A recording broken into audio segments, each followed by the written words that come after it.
many accessories on the Baby Lock Accomplish is the seam guide. The seam guide is great for perfect rows of top stitching or for use with the walking foot. The first thing I'm going to do is loosen the screw that holds the ankle and the presser foot in place and slide that presser foot off.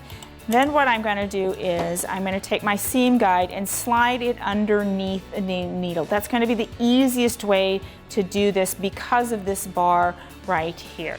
Then I'm going to slide my foot back in place, and on the seam guide, if you look, there's almost like a little claw or a little slot, and that little claw or that little slot slides into position right around that screw.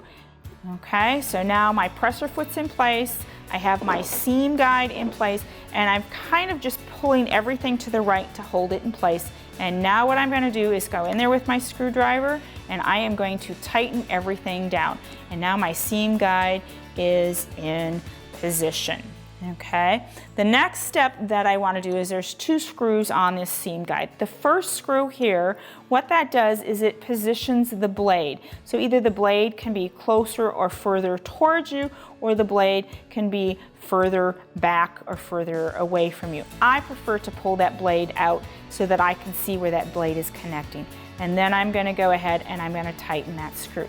The bigger screw that sits on the metal rod here is actually the adjustment. So that's the distance, and that would be the distance from either the needle to where the seam guide sits. So I want that at a 1/2 inch because I've already sewn my first row of top stitching.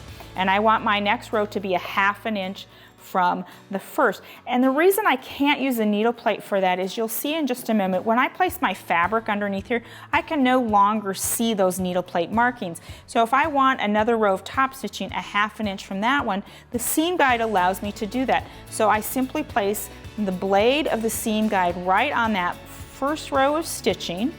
Okay, I'm in position, and now what I'm going to do is I'm going to start to sew.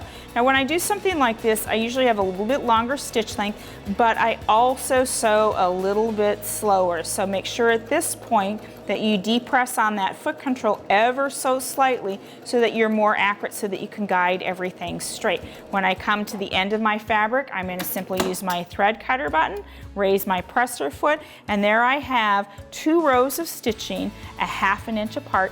And I could continue to add rows of stitching if I were doing this on, say, something that was a home deck, maybe it's the cuff of a sleeve, or possibly using it also with the walking foot in my quilting. So using the seam guide with the Baby Lock Accomplish is one way to be accurate in all your decorative work.